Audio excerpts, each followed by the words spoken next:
সমস্ত বৈষ্ণবকে বিনম্র ভাবে বলতে লেগেছে। পরে একটা নিবেদন আসিল এবং মহাত্মগণ কীর্তনে করে অধিবাস অনেক ভাগ্যের উপরে বৈষ্ণব আসে বলে হরে কীর্তন বিলাস। কোটি কোটি জনের সুখদের কারণে এই আঙ্গিনায় অনন্ত কোটি বৈষ্ণবগণ, অনন্ত কোটি ভক্তগণ, মহাপ্রভু সহ সরস্বতী মহন্ত, দাদবী গোপাল, অষ্টকবিরাজ, লীলাচলবাসী, বৃন্দাবনবাসী সবাই এই হরিনাম যজ্ঞে শুভ অধিবাসে অংশগ্রহণ করলেন। রাধে রাধে। বলতে পারে ভক্তমণ্ডলী, তারা যদি এই আঙ্গিনায় এসে থাকে তাদেরকে কেন আমরা দর্শন করতে পারছি না? এটা যদি প্রশ্ন রাখতে পারি। কেননা তাদেরকে দর্শন করতে হলে এই দুটি নয়ন ছাড়া তাদেরকে দর্শন করা সম্ভব হবে না। তাহলে কিভাবে দর্শন করা সম্ভব হবে? আমাদের আরেকটা নয়ন আছে, এই নয়নটা যার পুষ্পিত হয়েছে, এই নয়নটাকে বলছে দিব্য নয়ন। এই জন্য বলছে আদ্যবতী নৃত্য লীলা করেন গৌরা রায়, আর কোন ভাগ্যবানে সবাইকে দেখবারে পায়।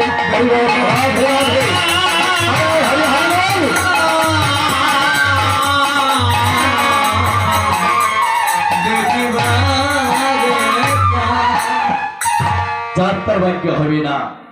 আমি জানি, আমার বিশ্বাস এই নরধামের ভাগ্য হোক আর নাই হোক, আপনাদের মতো সত্য ভক্তের ভাগ্য হবে। আপনাদেরকে দর্শন করা, কেননা আপনাদের মতো সত্য ভক্ত এদের হবে, আপনাদের হবে। তবে শুধু ভক্তমণ্ডলী আবার দেখুন কি করছে। আরে শ্রীকৃষ্ণের লীলাঘাত করিবে না সাধন, শ্রীকৃষ্ণের লীলাঘাত করিবে না সাধন, আরে করিবে সবার অভিলাষ, করিবে সবার অভিলাষ, করিবে সবার অভিলাষ, করিবে সবার অভিলাষ। আরে শ্রীকৃষ্ণ চৈতন্য চন্দ্র সকল ভগত বৃন্দ, শ্রীকৃষ্ণ চৈতন্য সকল ভগত আহা তোমার গায়ে বৃন্দাবন দাস। রাধে রাধে, হরে হরে বল, রাধে রাধে। আহা তোমার গায়ে বৃন্দাবন দাস।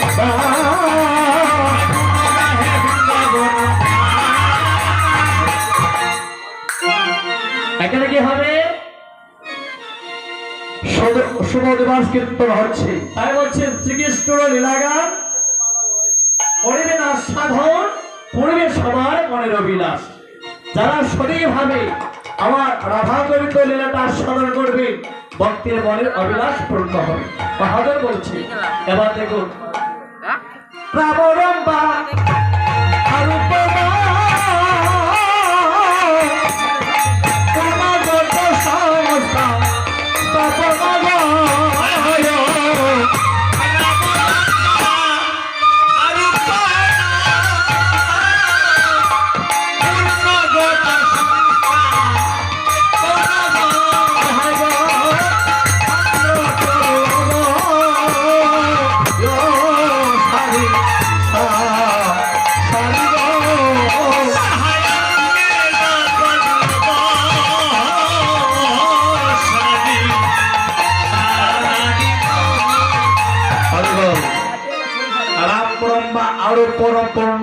সংস্থাপন আম্বরপল্লব সারি সারি, এই পূর্ণগড় স্থাপন করতে হবে। এই গটের মাঝে ভগবানের বাসস্থান। তাহলে এই ঘরের মাঝে কি কি দিতে হয়? রুপিল কদলি ছাড়ি গঙ্গার জল গটবের নারকেল তাহার উপরে। এই ঘরের